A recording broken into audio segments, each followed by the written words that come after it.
Wellness for Life is brought to you by Back in Motion Physical Therapy, Gothenburg Chiropractic Clinic, Mahabi Atwa Community Action Partnership, Lakeside Sports and Pain Clinic, and Thomason, Swanson, and Zahn Attorneys at Law. Hello, I'm Matthew Kaufenberg, physical therapist and owner of Back in Motion Physical Therapy. I am so excited. The snow is melting. The sun is shining. We can finally get outside and be more active. Now, along with being more active, unfortunately, that can create more potential for injury. So when there's no snow, a lot of us get out and we start walking and we start running. So I thought today it would be appropriate to talk about one common overuse injury in walkers and runners. That injury is called IT band syndrome. So what exactly is IT band syndrome? A lot of us have probably heard that term. IT band syndrome, quite simply put, is just an irritation or an injury to the IT band. Now, the IT band stands for iliotibial band. What is the iliotibial band? So the iliotibial band, if we look at my drawing, we're going to look at someone from the side. This is their leg from the side. The IT band is a big piece of connective tissue. It's not muscle, it's not tendon, it's connective tissue. So connective tissue, as the name implies, connects two things. So the IT band connects our pelvis to our knee. So again, if we look at the anatomy, so the blue here is representing the IT band. Again, it's a very big piece of tissue and it's very, very strong. The IT band has attachments. So this up here is representing our pelvis or our hip region. So the IT band has attachments to the gluteal muscles or the buttock muscles. So the buttock muscles come in and blend into the IT band. And then at the front of the hip we have a very small muscle. It's called the tensor fascia lata. But the tensor fascia lata also blends into the IT band. The IT band then comes all the way down the outside part of our thigh and actually comes down and attaches to our lower leg, which is called the tibia. Hence the name iliotibial syndrome. So this IT band attaches the pelvis down to our lower leg. It provides some stability right at the knee. So when we talk about IT band syndrome, the most common complaint is outside of the knee pain. So if you were to just put your leg up on a chair, most people will complain of pain right here, right on the outside part of their knee. And most of us can actually feel our IT band. So if you kind of rub your fingers back and forth, up and down, you'll feel this really thick, hard piece of tissue. That is your IT band. And remember, the IT band starts at the knee and it comes all the way up the thigh and attaches right at the pelvis. So it's a large, large piece of tissue. That IT band will get irritated when our femur, so the femur is our large bone of the leg, when the femur rotates inward, the IT band will get squished. So this drawing is representing that. In a normal situation, we've got our IT band, so this is looking straight at the front of the knee. The IT band is coming down and attaching to our lower leg. And this is our femur bone. In between the IT band and the femur, we have a fluid-filled sac called a bursa. So normally the femur is going to stay very level. However, if the femur rotates inward, it's going to squish the bursa and it's going to rub then on the IT band. And that IT band then is going to get really, really irritated and inflamed. Why does the femur rotate inward? It'll rotate inward for a number of reasons, but the two most common reasons the femur bone rotates in, number one is a pelvic tilt.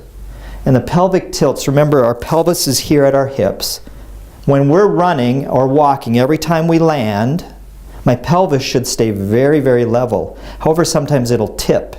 When it tips, it drives my femur inward, rotating that femur. The pelvis will tilt if we have a weak butt or if we have a weak stomach. The job of the butt and the stomach is to keep my pelvis level every time I land with walking or running. If they get weak, femur is going to rotate inward and we can irritate the IT band. The other main reason for the femur rotating inward is if we have too much pronation. Pronation is when our foot, so if this hand is my foot, the outside of my foot, pronation is when I land and my foot rotates in. That's normal, but what can happen is the foot can rotate in way too much. That's too much pronation. When that foot rotates in too much, it causes the femur to rotate, and again, causing that irritation on the IT band. Really, really important if you have this outside of the knee pain to talk to a physical therapist, because a physical therapist can do videotape analysis of your walking and your running, can really figure out why you have IT band syndrome. Once you figure out why you have the pain, you can fix it easily. Please give me a call if you have any questions at 218-346-2464.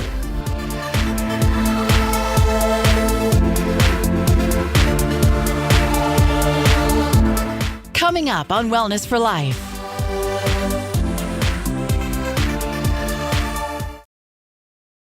Hi, I'm Dr. Mark Wheaton of Lakeside Sports and Pain Clinic in Excelsior, Minnesota, and here in Monaga, Minnesota. Today we're going to answer some questions that people have about pain and the treatment of prolotherapy. So the first question I would like to answer is, what is the most common cause of chronic pain? So the most common cause of chronic pain is by far and away damage or injury to ligaments and tendons around joint tissue. So when we talk about joints, we talk about hips, knees, ankles, shoulders, elbows, wrists, and not forgetting the spine. People with chronic neck pain, middle back pain, low back pain, all suffer from ligament problems, and ligaments are structures that hold joints together. So think of it as taut rubber bands, and for example, if a person has a knee problem, the only reason their knee is able to function normally is because the ligaments act as check reins, or just like strong rubber bands that hold the joint together, that then allow your muscles and tendons to move that joint.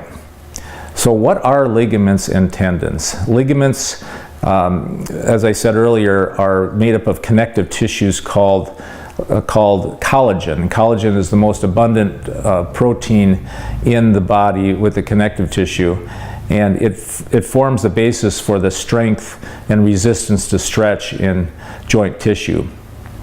Secondarily, tendons are structures that connect muscles to bone, and as we know, muscles are what you see when you exercise, and those structures, when they contract, will pull a bone toward or away from your body. So ligaments hold bones to bones, and tendons attach muscles to bones. Next question is asked, what is prolotherapy? Because oftentimes we're going to say, okay, so I have ligament problems, so I'm loose jointed, or I've injured my ligaments and I have joint pain. What can I do about it? So the treatment of prolotherapy is the only real effective and long-term treatment for ligament injury to joints. So prolotherapy is an injection method which uses natural solutions to stimulate repair of the injured tissue.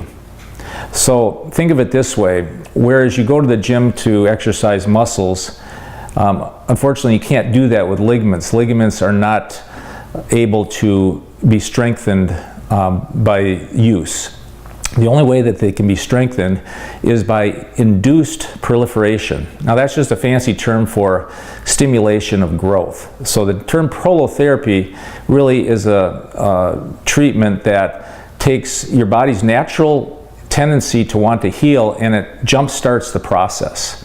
So when I give injections of a simple solution such as dextrose, which is a type of sugar, that's all it takes to just get the process moving forward, and then the body reacts to it like it's an irritant, and it will then proceed through 3 stages of healing. The first stage, when the injections are made, is called the inflammatory stage. So a small amount of inflammation is created, a very controlled amount, at the sites of injection. And interestingly, most people will think, well, that's not good, is it, to have inflammation? Well, in this case, it is good, because inflammation is the first stage of healing. That's the way your body naturally heals. But oftentimes we interfere with it by taking anti-inflammatory drugs or doing cortisone shots, and I'll talk about that in just a minute. So after the first stage of inflammation, that lasts 2 or 3 days, then that leads into or triggers or jump starts the process of proliferation.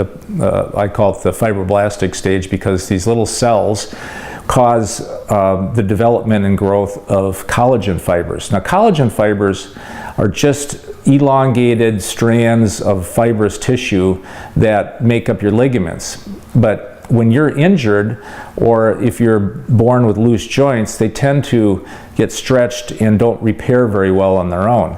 So the process of prolotherapy helps regrow those, and over a period of several weeks, a development of new collagen and thereby stronger ligaments will occur.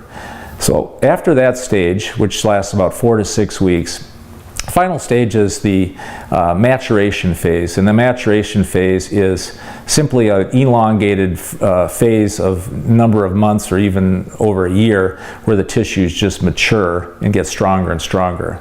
This is why we can all get interested in getting prolotherapy, because it is a long-term solution to a problem. And we don't want to ever give a treatment that we would want to just say, well, this will just help you for a month. This is a treatment that can last pretty much indefinitely with the right number of treatments. So I've given a brief description of how prolotherapy works.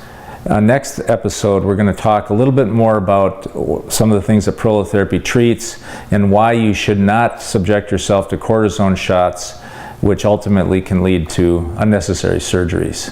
If you have any questions or want to know more about prolotherapy or whether you'd be a candidate for the treatment, please don't hesitate to call us at 952-593-0500 or go online at drmarkwheaton.com. Thanks for joining me today.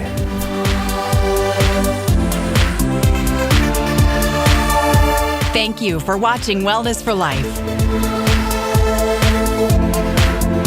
Brought to you by Back in Motion Physical Therapy, Gothenburg Chiropractic Clinic, Mahabi Atwa Community Action Partnership, Lakeside Sports and Pain Clinic, and Thomason, Swanson & Zahn Attorneys at Law.